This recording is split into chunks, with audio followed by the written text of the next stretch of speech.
Afternoon, ladies and gentlemen. Robert McLeod. Listen, I'm going to take y'all into the past a little bit and then bring you back to the present. In 1980, Detroit mayor made Saddam Hussein an honorary citizen. And shortly after the Iran-Iraq War, we supplied him with weapons and money and everything else, and we just patted him on his back and thought what a great leader he was. Well, for years, he kept the Middle East under control. Even though we may not have agreed with the way he kept the Middle East under control, he kept them under control. Then Saddam Hussein found out that the Kuwaitis was side drilling under his country and stealing oil, and he invaded Kuwait to get his money.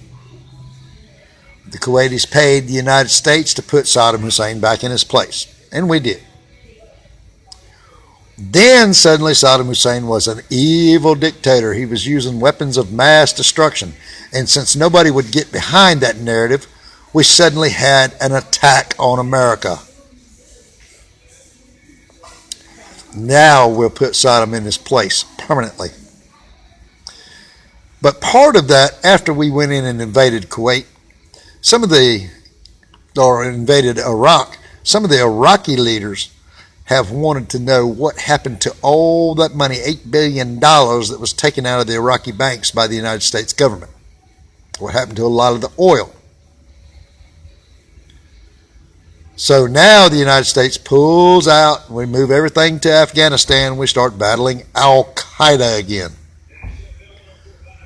Well, a lot of you don't know that Osama bin Laden was a member of the CIA that was set up to start Al-Qaeda to fight against the Russians in Afghanistan, if y'all remember back then. And then we get Syria brought into the picture.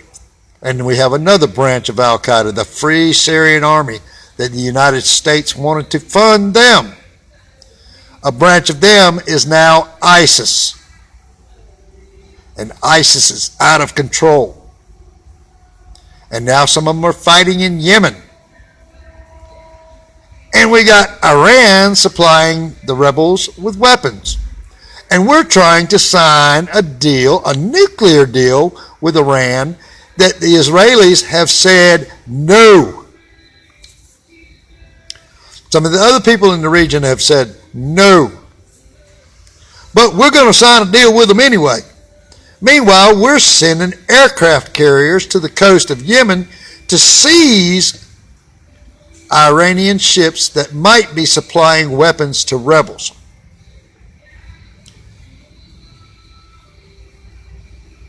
But just to keep all of us in the United States occupied, we've got Jade Helm 15 Walmarts closing, and now we're starting to see some photographs come out of troop movement near the Walmarts that are closed at night. Oh, the plot thickens. Okay. To declare martial law over the whole United States would virtually be impossible without some kind of a major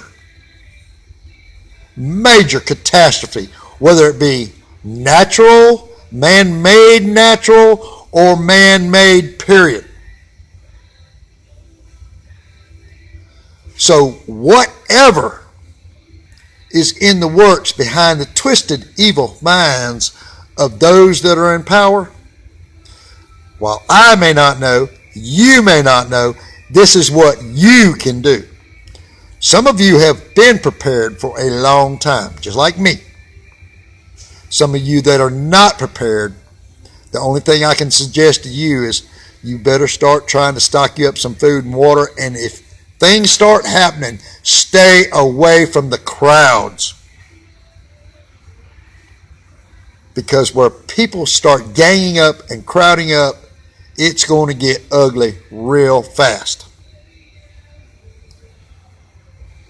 And I am doing the same thing that the rest of you are doing. I'm sitting waiting to see where the next shoe's going to drop, and I'm praying that a lot of people don't get killed in whatever they're planning.